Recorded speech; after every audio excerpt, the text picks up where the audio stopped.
Airborne Empire is a city builder where you build cities in the sky like this on top of a very, very large open world map. There's also a bit of RPG elements. You need to make sure that your city over here has enough resources to survive, like water, food, coal, but also that you have resources to expand it, right? Grow it as big as possible, and also defend it. You need defense towers, you need cannons, etc. I have completed what the game has to offer right now in its early access version, and so I want to share with you all of my 10 tips as always. The game is not the hardest, but there's a couple of things you definitely need to know.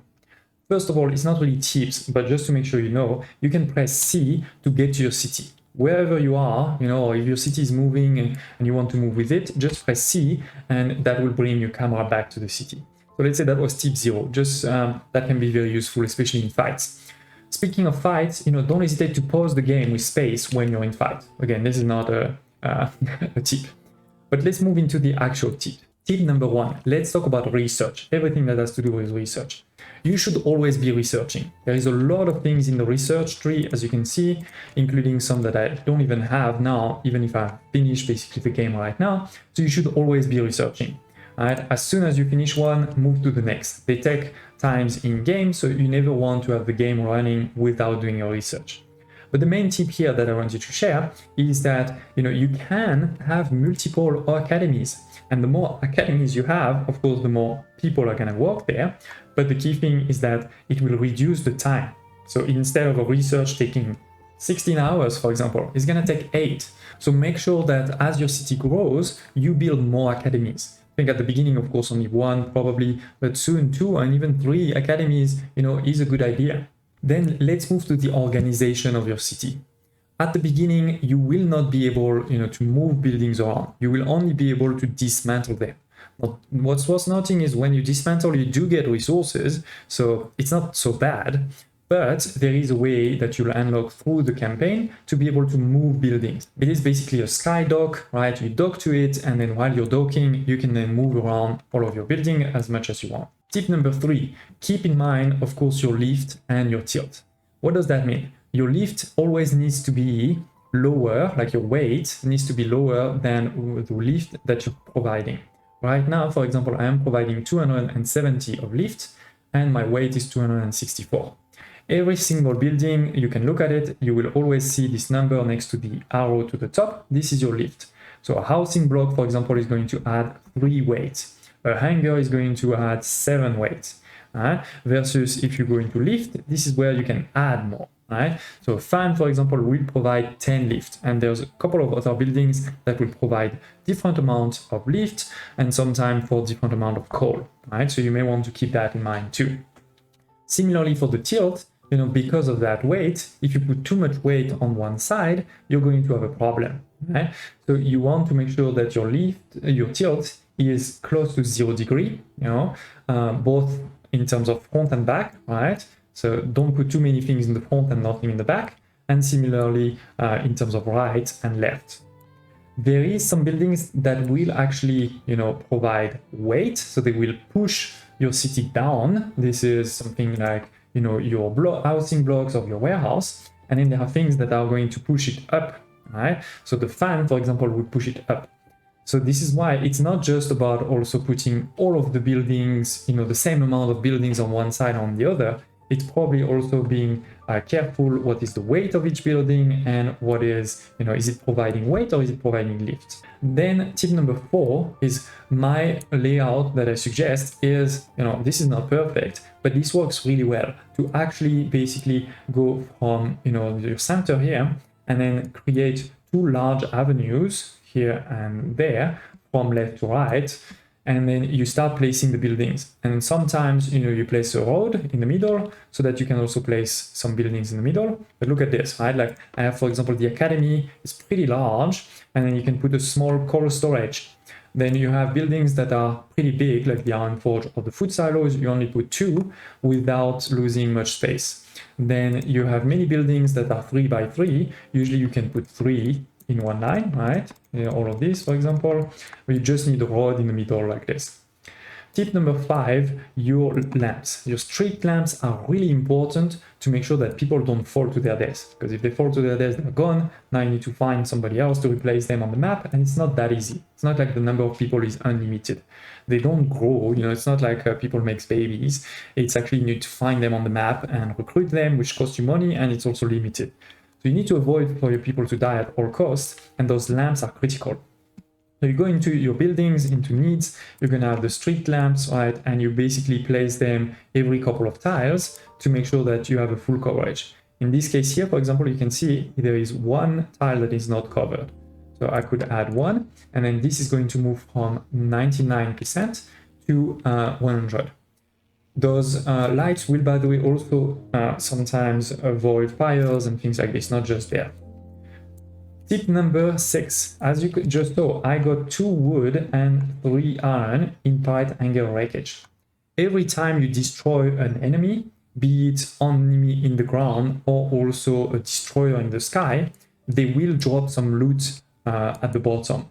So make sure that you look, you click on it and you select it and bring it back home. Tip number 7, obviously storage is really critical. You want to make sure you have at least 1 warehouse at the beginning, later on maybe 2 or 3, and that you also upgrade your coal, your water, and your food storage, because you don't want to be every single second finding a new fish place or a new water place. There is sometimes you're going to need to go from one island to another where there is nothing in between, so you need reserves. And similarly, for the warehouse, it's critical to always have some wood, to always have some iron, because you're going to get into a fight. Most of the fights, it's not like you can then escape. You're in the fight, you need to finish the fight. And they're going to destroy things, For example, one of the first big fight I did, they destroyed, in the first salvo of the attack, they destroyed my cannon. So I had no way to kill them. I had to rebuild the cannon. And if you don't have wood, now you're in big trouble. Right? Similarly, maybe the first time they attack you, they damage some of your defense towers. If you don't repair them, you're in big trouble. Right? So make sure that you have at least 1 warehouse, maybe 2 very soon. Also some upgraded storage for the coal. Right? These are those buildings I just show you here. We have the water water tower, coal storage, to improve those storages too, so you don't have to always be looking for more food, etc. There is ways, tip number 8, to reduce your coal, your water, etc. consumption. Most of them will come through research and new buildings. You have, for example, over here, some research to decrease the food per worker or the water per worker. And for most of the buildings, you will also see a reduced coal, right? So a reduced coal usage for these ones, same for propulsion and others. But it's not all. There is also a couple of other interesting buildings. For example, the water condenser. This is going to cost you 2 of weight, but it is going to collect moisture from the air. So instead of, here it is, instead of consuming 3.18 of water per hour, because I have, 106 people, I'm going to only consume 2 because I am producing 1.15 per hour out of nowhere. So that is really interesting, right? Similarly, you have the farm over here that can create the food out of water, so out of nowhere. There is also some quest for, getting iron, wood, and cloth and quartz, out of nowhere too. It says plus 0.25 quartz per hour from allies. This is, some optional quest where if you help some villages, they will then send you some resources in the future. Tip number 8, and it's a big one, is cannons. Cannons are a bit tricky. You need to make sure basically that you put them in front of you, at the top of your village. So for example, over here is fine, over here is fine. This is not fine, right? This is also not great because the 2 cannons may fight to each other. Why do you need to do this? Because if you look at the cannons, they're going to attack, with a parabolic trajectory. So for example, let me show you. If I want to attack behind me there, what it's going to do is the cannon is going to shoot my own city. That doesn't work. Right? So you need to make sure that your cannon are in the front and that you always attack in the front of you.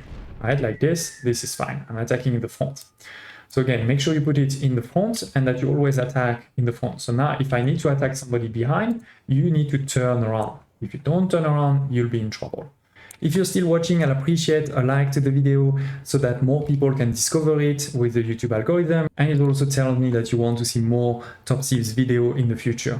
Last tips, let's talk about the ace pilots. Now the ace pilots, they're very powerful because they can attack both targets on the ground. You know, if there's a target on the ground there, you click on it, they're going to attack, but they can also attack targets on the sky. For example, let's go over here and let's finish this video with a great battle.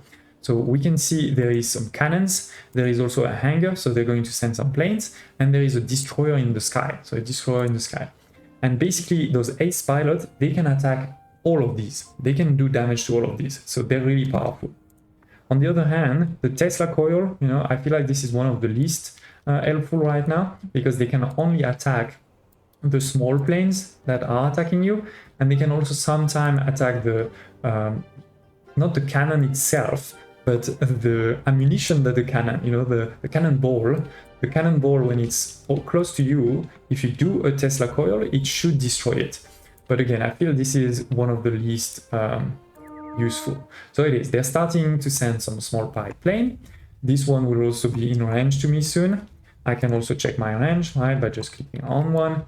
And I'm gonna show you, you know, a battle like this. So as I said before, you also can, and you should, pause when you're really getting into the fight. So here it is, we can see the plane there. They're gonna get into my range soon. This one is attacking me, not much we can do there. You may want to evade a bit, but it's gonna be hard when you're so close. So soon we're gonna use the Tesla coil to attack all of those small planes, or most of them. My towers are also attacking, and look, an important tip there too is that your towers, they have a range. I mean, most building has a range. So you want to make sure you put towers on all sides, right? Not just on one side. Actually, I can see there used to be a tower here that has been destroyed. I forgot to rebuild it. But that is, you know, the first thing you do. You do a Tesla when you see the plane in your range. Then you send your first cannons to them. And then you can also send the planes. Now, planes, it depends if there is, you know, a destroyer in range. You may want to destroy it. Right now, I'm not in range actually, but I think we're gonna be soon. So it is. You typically need at least 4 planes to destroy a pirate destroyer. I've sent 5 just to be safe, but we'll be there in just a second. So there, I see another cannon here and another one there. And I can also send those ace, you know, here. You will see, so it is, it's been destroyed, great. And then I'm sending some ace planes there. They're going to destroy that one too. And as I said before, make sure that you send then a worker to gather all of this loot that you conquered. And you may have to repair a couple of things. In my case, you know, I also have some workshops. So let me show you where are my workshops. Yeah, I have a workshop on this side, another on the other side. They auto repair buildings in their range. So that's a pretty cool thing. But yeah, it is, ladies and gents, you know, these are my top 10 tips for you to really master this game and make it pretty easy, to be honest. It's not the hardest game once you have all of those basics. Thank you for watching, smash like button, and I hope to see you next time.